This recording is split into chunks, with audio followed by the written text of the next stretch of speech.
बात की हमने यशवंत वर्मा के बारे में, लेकिन अब बात करते हैं ट्रंप साहब को लेकर कि आखिरकार अमेरिका की कट्टी किस वजह से हुई है कनाडा से, और ये दोस्ती जो है अब वो टूट गई है। वजह ये रही कि टैरिफ वॉर की अगर बात की जाए, जिसका डर लगातार ट्रंप दिखा रहे हैं देशों को, उस वजह से कनाडा के साथ साथ कई और देश हैं जहां रिश्तों में खटास आई है। और जो कनाडियाई पीएम है, उन्होंने साफ तौर पर यह कहा कि जो एक करीबी संबंधों का युग था अमेरिका और कनाडा के बीच में, वो खत्म हो गया।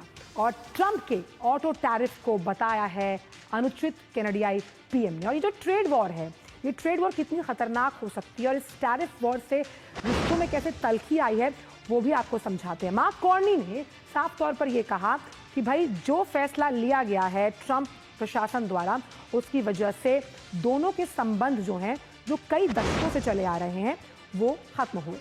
ऑटो टैरिफ जो है वो मौजूदा व्यापार समझौतों का उल्लंघन करता है और इसी वजह से जो कनाडियाई ऑटो इंडस्ट्री है, वहाँ पर जॉब तो जाएंगी ही जाएंगी, लेकिन वो खतरे में है। और खैर ये तमाम उन देशों के लिए है कि ऑटो सेक्टर जो है इस वक्त दबाव झेल रहा है। 5 लाख के आसपास जो नौकरियां हैं वो खतरे में है। इसका जवाब कैसे दिया जाएगा? Every action has a reaction.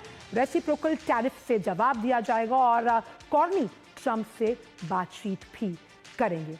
तो कनाडा पर ट्रंप टैरिफ की अगर बात की जाए तो इसमें किस तरह से जो इंपोर्ट की गई चीज़ें हैं वहाँ पर टैरिफ लगाया जाएगा। देखिए, 4 मार्च 2025 कनाडा से जो इंपोर्ट हुए तमाम सामान है, वस्तु हैं, उन पर 25% का टैक्स, और जो ऊर्जा यानी एनर्जी का इंपोर्ट किया जाता है उस पर 10% का टैक्स लगाया गया है। स्टील और एल्यूमिनियम पर भी 25% का टैक्स, यानी ये सामान अमेरिका में नहीं बनता, ये बाहर से लाया जाता है, इसे 25% का टैक्स है। लाखों नौकरियां खतरे में आएंगी और जिस आर्थिक विकास को लेकर तमाम वैश्विक जो अर्थव्यवस्थाएं हैं वो मुश्किल में है और मुश्किल में आती है। और इसी पर बात करने के लिए मेरे साथ स्टूडियो में मेरे सहयोगी अजय मिश्रा मौजूद हैं। अजय, ट्रंप की मजबूरी आखिर है क्या? सुर्खियों में वो रहना चाहते हैं, लेकिन ये टैरिफ का डर दिखाकर तमाम देशों के साथ मुसीबत क्यों मोल लेंगे?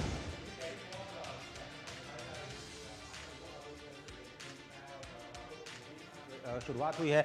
आपको बताएं कि कनाडा की चिंता, सबसे बड़ी चिंता यह है कि ऑटो सेक्टर में 5 लाख नौकरियां अभी भी हैं जो कि वहां पर डायरेक्टली लोग काम करते हैं और इसका बड़ा हिस्सा यूएस को एक्सपोर्ट होता है। इसलिए कनाडा कह रहा है कि ये बहुत ही मुश्किल समय है उनके लिए। और अभी अभी जो खबर यह है कि कैबिनेट की बैठक बुलाई है, एक इमरजेंसी कैबिनेट की बैठक बुलाई गई है और ये कहा गया है कि हम नेगोशिएशंस के लिए बात करने के लिए तैयार हैं अमेरिका से, लेकिन जो पुराने रिश्ते थे, जो कि ट्रस्ट पर आधारित थे, जो कि सैन्य समझौतों पर आधारित थे, उसका युग अब समाप्त हो गया। एक बहुत ही स्ट्रांग स्टेटमेंट आया है और न केवल कनाडा बल्कि यूरोपियन यूनियन की तरफ से भी इस तरह की खबरें आ रही, इस तरह के बयान आ रहे हैं। जो अध्यक्ष हैं उर्सुला वॉन डर लेयन, उन्होंने ये कहा है कि हम जो ट्रंप के अगले कदम हैं उनकी समीक्षा करेंगे। ट्रंप ने स्पष्ट तौर पर यह कहा कि अगर कनाडा और ईयू एक साथ आते हैं और अमेरिका पर दबाव बनाने की कोशिश करते हैं, किसी तरह का रिटेलिएटरी टैरिफ लगाते हैं जिसका संकेत कनाडा ने किया है, तो हम उससे भी ज्यादा टैरिफ लगाएंगे। यानी ये डोमिनो इफेक्ट है टैरिफ का, वो आगे जाता हुआ दिखाई दे रहा है, जो कि कनाडा, अमेरिका और ईयू, ये तीनों जो ट्रायंगल है, उसके लिए एक बहुत ही अजीब सी पशोपेश की स्थिति, कैच-22 सिचुएशन पैदा कर चुका है। अजय, लेकिन इसका रिपलिंग इफेक्ट अगर देखें तो क्या भारत पर पड़ता हुआ नजर आएगा? भारत का भी ऑटो सेक्टर अपने आप में सनराइजिंग सेक्टर है जब हम इलेक्ट्रिकल व्हीकल्स की बात करते हैं, और खास तौर पे जो सब कंपोनेंट्स हैं जिनको आयात किया जाता है, उस पर भी क्या नेगेटिव इंपैक्ट? जो भारत का ऑटो सेक्टर है आंचल, वो डायरेक्टली तो हम एक्सपोर्ट नहीं करते हैं यूएस को, लेकिन ऑटो कंपोनेंट जो आपने कहा कि $21 बिलियन का जो ऑटो कंपोनेंट है, उसमें से 1/3 यूएस को हम लोग एक्सपोर्ट करते हैं। उसमें बड़ी कंपनियां हैं जो कि इंपैक्ट हो सकती हैं और ऑलरेडी उनके स्टॉक्स पर हम उसका असर देख रहे हैं। लेकिन ये देखने के लिए थोड़ा सा हमें इंतजार करना पड़ेगा दिसंबर तक का, क्योंकि हम लगातार, जयशंकर साहब ने भी बयान दिया है कि भारत और अमेरिका फ्री ट्रेड एग्रीमेंट पर बातचीत कर रहे हैं। पीयूष गोयल साहब का भी बयान आया कि दोनों देशों के हितों में जो कुछ भी होगा उसके लिए जो बातचीत है लगातार सकारात्मक दिशा में चल रही है।